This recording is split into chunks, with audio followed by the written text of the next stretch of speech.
Halo, selamat pagi adik-adik. Kembali berjumpa lagi kita di kebaktian online GKA Immanuel. Khusus untuk sekolah minggu. Hari ini, Lause mau mengajarkan sedikit gerakan untuk adik-adik semua supaya kita bisa lebih semangat. Nah, sebelum memulai kebaktian kita hari ini, kita masuk dalam doa. Lipat tangan, tutup mata, kita berdoa. Tuhan Yesus yang baik, terima kasih Tuhan sudah kumpulkan kami anak-anak-Mu untuk bersama-sama memuji dan memuliakan nama-Mu. Berkati kebaktian kami Tuhan dari awal, pertengahan, hingga akhirnya, agar hanya nama-Mu saja yang dipermuliakan. Terima kasih ya Bapa, doa ini kami panjatkan di dalam nama Tuhan kami, Yesus Kristus. Amin. Nah, untuk hari ini, Lause sangat bersukacita. Kenapa? Karena Lause punya satu gerakan buat adik-adik kita bisa pelajari bersama-sama. Setuju? Semuanya bangkit berdiri, kita sama-sama bergerak. Kata-katanya, mungkin adik-adik sudah tahu semua lagu ini. Mari kita bersukaria. Gerakannya seperti ini. Mari kita bersukaria. 1, 2, 3, 4. Bisa ya? 1, 2, 3, 4. 1, 2, 3, 4. Nah, coba ikutin gerakan Lause. Mari kita bersukaria, karena ini hari bahagia. Kita berkumpul jadi satu. Puji Tuhan semesta itu. Tepuk tangan wajah berseri. Hilangkanlah hati yang sedih.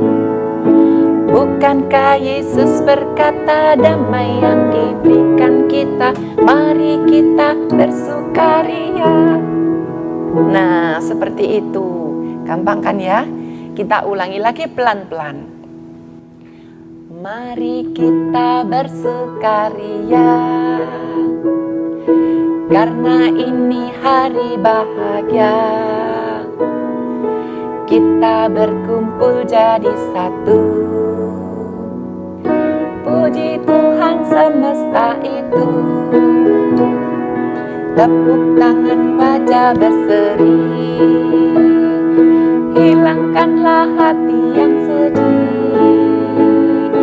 Bukankah Yesus berkata damai yang diberikan kita? Mari kita bersukaria.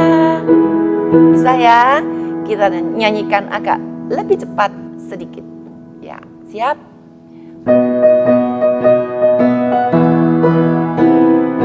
Mari kita bersukaria, karena ini hari bahagia.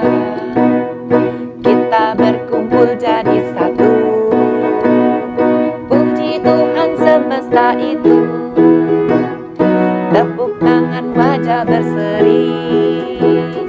Hilangkanlah hati yang sedih.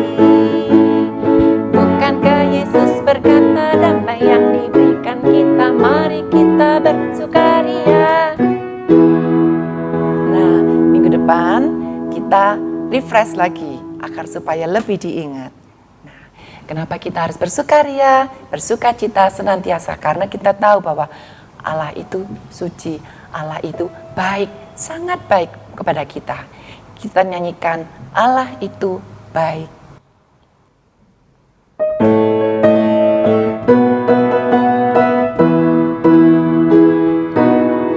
Allah itu baik, sungguh baik bagiku. Ditunjukkannya kasih setianya. Dia menyediakan yang ku perlukan. Menyatakan kebaikan, menyatakan kebaikan, menyatakan kebaikannya padaku. Kasih setianya tak pernah berubah. Dulu, sekarang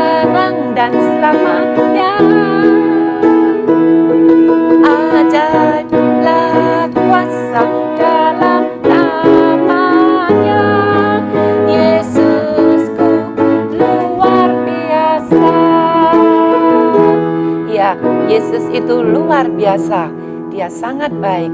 Dia menyediakan semua yang kita perlukan. Kita nyanyikan lagi sekali lagi.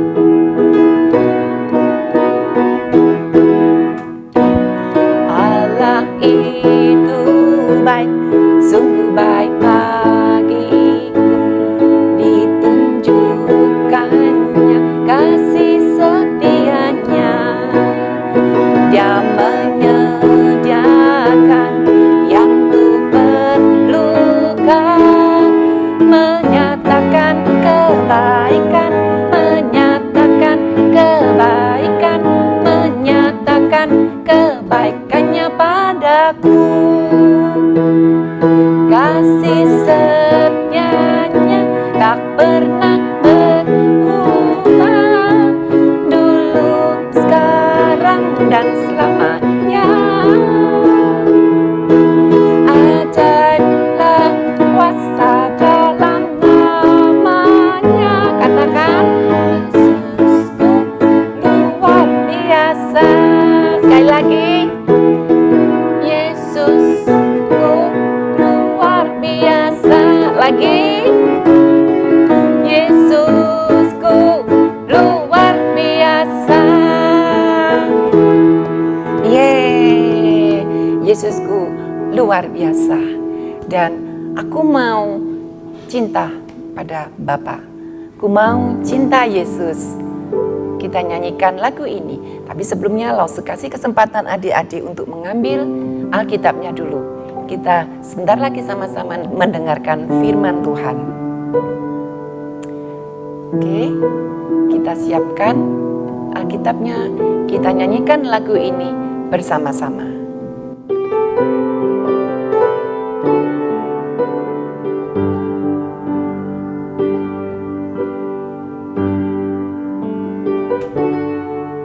Ku mau cinta Yesus selamanya. Ku mau cinta Yesus selamanya. Meskipun badai silih berganti dalam hidupku, ku tetap cinta Yesus selamanya. Katakan, ku mau cinta Yesus. Ku mau cinta Yesus selamanya. Ku mau cinta Yesus selamanya. Meskipun badai silih berganti dalam hidupku, ku tetap cinta Yesus selamanya. Ya Aba Bapa, ya Aba Bapa, ini aku anakmu, layakkanlah seluruh hidupku. Ya Aba Bapa, ini aku anakmu, pakailah sesuai dengan rencanamu. Kita nyanyikan sekali lagi dari depan.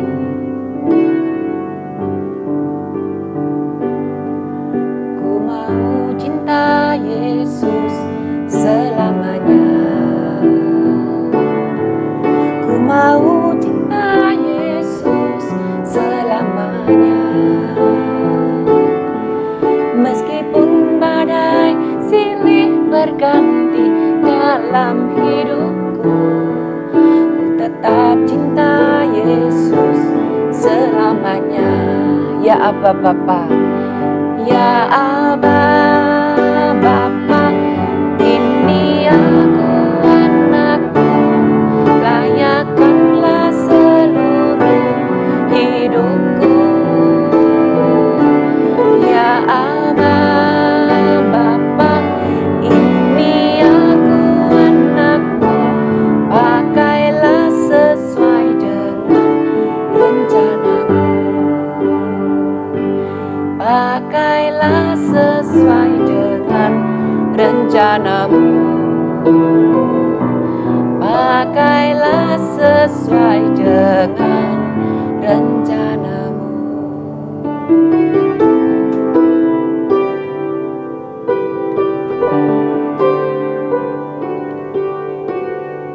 Selamat mendengarkan firman Tuhan.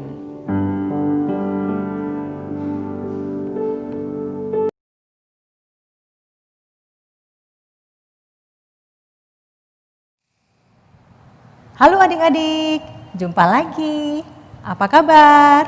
Semoga adik-adik semua sehat dan sukacita. Senang sekali kita bisa bertemu seperti ini lagi karena kita akan belajar firman Tuhan.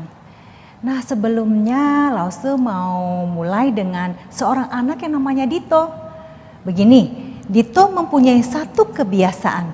Nanti Lause ceritakan sedikit tentang Dito, terus adik-adik coba tebak ya, apa kebiasaan Dito itu? Oke? Nah, suatu pagi Dito terbangun dari tidurnya. Dia melihat jam. Terus dia kaget karena sudah jam 7.30. Lalu dia berkata, "Ya Tuhan, aku terlambat. Aku kan harus kelas online." Nah, setelah itu dia pun segera membuka HP-nya untuk ikut sekolah online. Pada waktu Bu Guru memberikan penjelasan, Dito berkata, "Ya Tuhan, bosan sekali mendengar Bu Ani berbicara." Setelah selesai sekolah, Dito ke meja makan untuk mencari makan siang.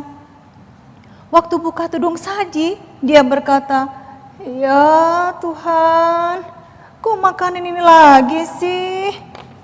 Ternyata dia tidak suka makanan yang Mama sediakan itu.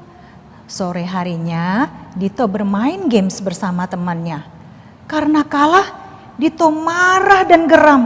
Dia berkata, "Ya Tuhan, kalah lagi. Nah adik-adik, Lause mau nanya, apa kebiasaan Dito tadi?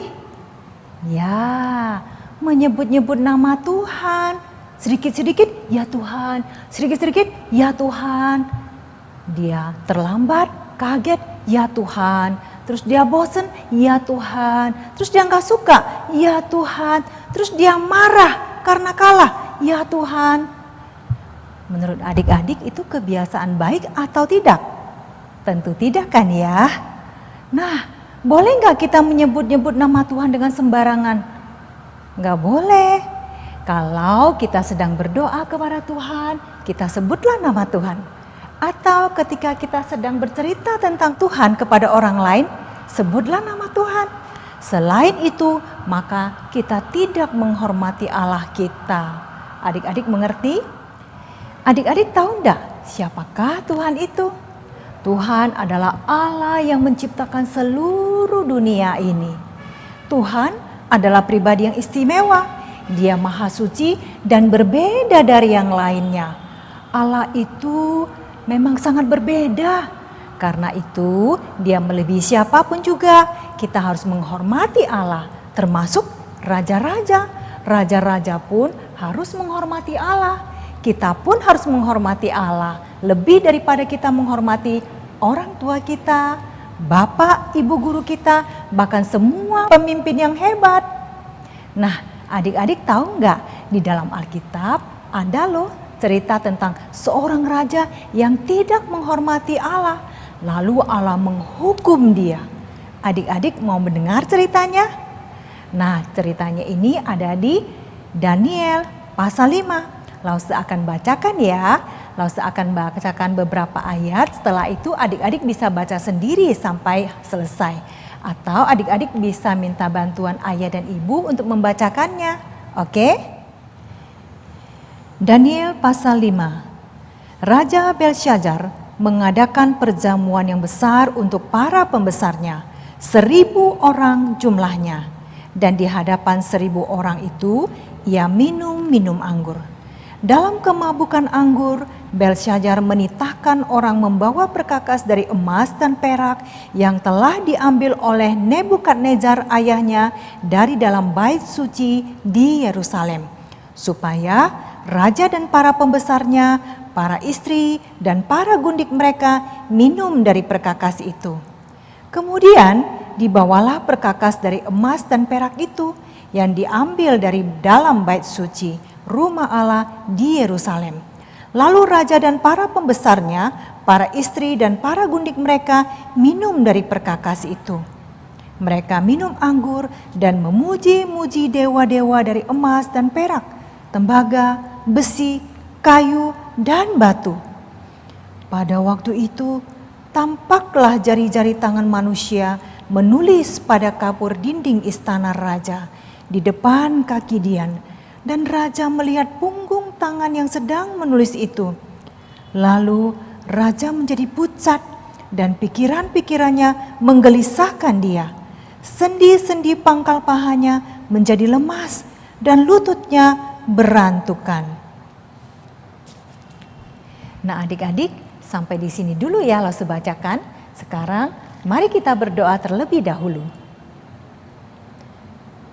Allah yang baik, terima kasih memberikan kepada kami bagian firman Tuhan ini. Tuhan, tolonglah kami supaya kami bisa mengerti dengan baik. Demi nama Yesus kami berdoa. Amin. Adik-adik masih ingat enggak keturunan Abraham? Namanya bangsa Israel. Nah, bangsa Israel ini mereka tidak taat kepada Allah. Mereka memberontak terhadap Allah. Karena mereka tidak menghormati Allah, maka Allah menghukum mereka. Allah membiarkan mereka ditaklukkan oleh seorang raja yang namanya Nebukadnezar. Mereka dibawa, barang-barang mereka dirampas oleh raja ini, termasuk barang-barang yang ada di bait suci. Barang-barang di bait suci adalah barang-barang yang bagus dan indah-indah. Selain dibuat dari emas dan perak yang sangat berharga, itu dipakai pada waktu orang-orang mau menyembah Allah di bait suci. Nah, Raja Nebukadnezar, dia membawa barang-barang yang indah-indah itu dan disimpan di istananya di Babel. Raja Nebukadnezar adalah raja yang sangat besar, kuasanya sangat besar. Tetapi namanya juga manusia, dia pasti mati kan? Nah, setelah dia mati, maka keturunannya yang menjadi raja menggantikan dia. Kisah yang kita baca tadi adalah tentang keturunannya ini, namanya Belshazzar. Suatu kali, Raja Belshazzar mengadakan pesta yang sangat besar dan meriah. Diundangnya 1000 tamu yang terhormat. Di pesta itu, Raja minum banyak anggur. Nah, saat itulah Raja Belshazzar berkata kepada pengawalnya, "Segera bawa ke sini peralatan dari emas dan perak yang telah diambil oleh Nebukadnezar dari bait suci." Maka barang-barang yang tadinya disimpan oleh Raja Nebukadnezar dibawa ke tempat pesta itu. Apa yang raja lakukan dengan peralatan itu? Lihat, raja dan tamu-tamunya minum dengan peralatan itu. Aduh, itu kan peralatan yang dipakai orang Israel pada waktu menyembah Allah di bait suci. Itu bukan untuk minum-minum. Wah, Raja Belshazzar sangat berani. Dia tidak hormat kepada Allah penguasa dunia ini. Dia pakai peralatan itu untuk bermabuk-mabukan sambil memuji-muji dewa yang banyak itu. Saat raja dan tamu-tamunya tertawa dengan senang, tiba-tiba raja menjatuhkan minumannya karena kaget. Muka raja menjadi pucat karena ketakutan. Apa itu? Ternyata ada sesuatu yang bergerak-gerak di dinding istana itu. Wah, ada tangan tanpa orang. Mereka semua melihat sebuah tangan yang misterius. Semua orang ketakutan. Raja juga ketakutan, sampai badannya gemetar dengan hebat. Lalu jari tangan itu menulis sesuatu di dinding istana. Coba lihat apa yang ditulis oleh tangan itu. Tulisan apa itu? Apa artinya ya? Semua orang yang ada di sana saling melihat. Mereka tidak dapat membaca tulisan itu. Lalu raja berteriak, "Bawa orang-orang pintar ke sini untuk membaca tulisan itu. Cepat!" Maka dibawalah banyak orang yang terkenal pintar untuk menghadap raja di tempat pesta itu. Raja berkata, "Orang yang dapat membaca tulisan ini dan tahu apa artinya akan diberi hadiah, pakaian istimewa, kalung emas, dan kekuasaan yang sangat tinggi." Wah, itu semua hadiah yang sangat diinginkan orang. Maka semua orang pintar itu berusaha membaca tulisan itu. Mereka lihat dari atas, dari bawah, dari kanan, dari kiri, lalu mereka berbisik-bisik. "Tulisan apa ini? Iya, tulisan apa ini? Tidak bisa dibaca." Mereka tidak sanggup membacanya. Mereka akhirnya berkata, Maaf Raja, kami tidak mengerti tulisan ini." "Apa?" Raja menjadi lemas.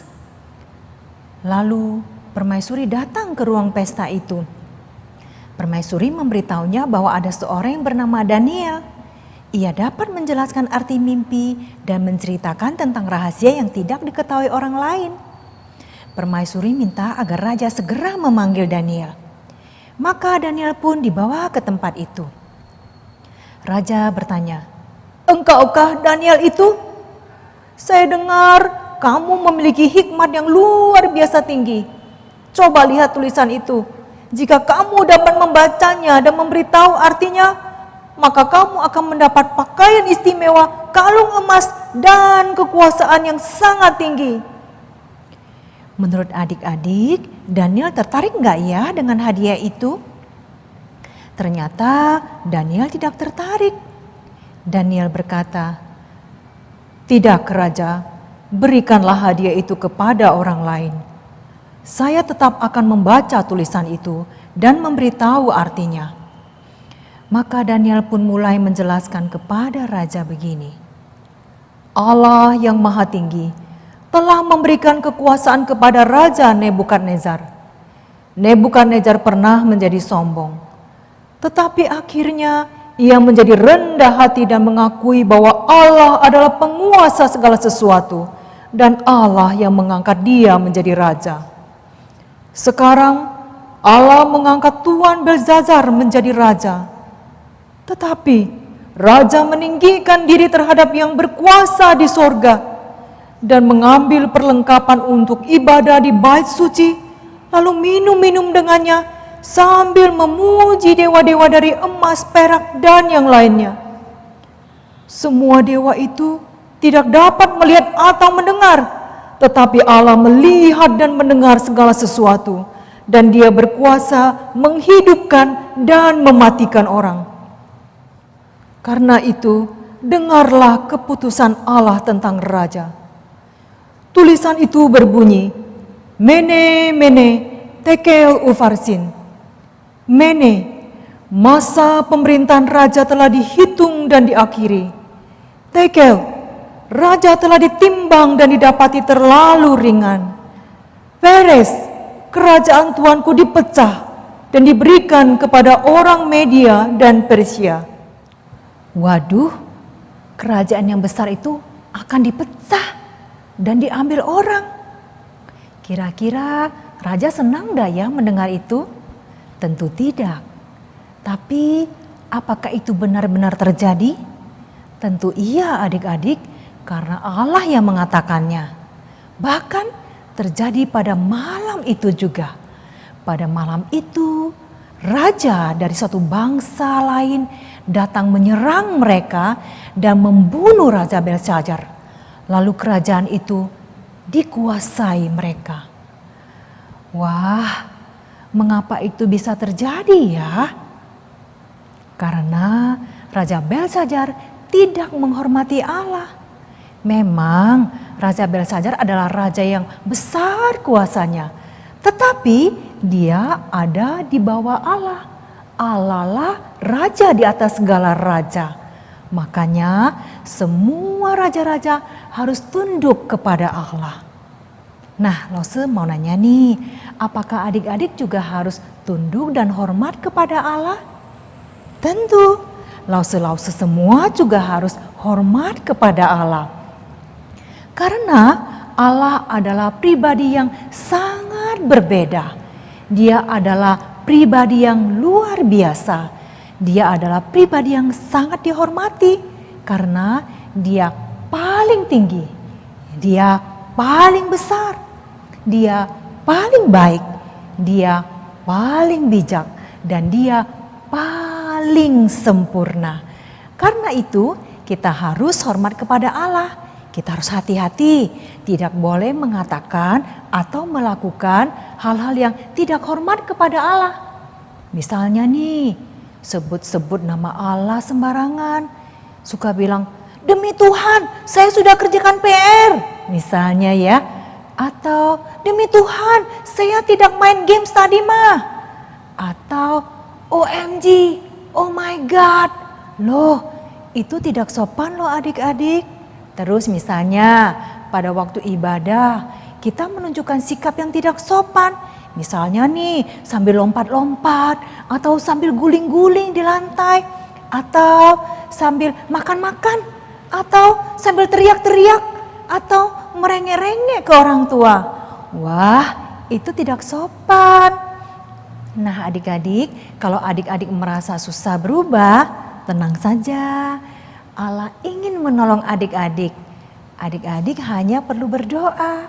Tuhan, tolong saya supaya bisa selalu menghormati Allah.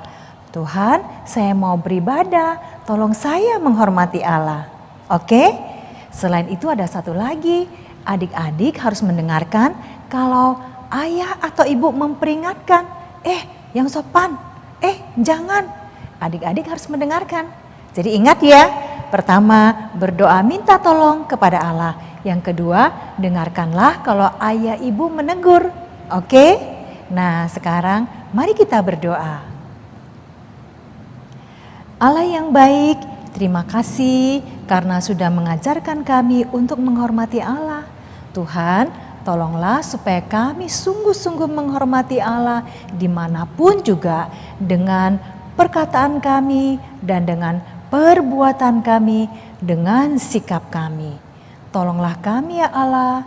Terima kasih, demi nama Yesus kami berdoa. Amin. Nah adik-adik, sekarang kita akan menghafal ayat hafalan. Ayat hafalan hari ini tidak terlalu susah karena pendek saja. Oke? Ulangan pasal 32 ayat 3. Ulangan pasal 32 ayat 3. Berilah hormat kepada Allah kita. Berilah hormat kepada Allah kita. Jadi adik-adik ingat ya, selalu berilah hormat kepada Allah kita. Oke? Sekarang kita akan membuat aktivitas yang akan mengingatkan kepada kita arti dari kata mene, tekel, ufarsin. Oke?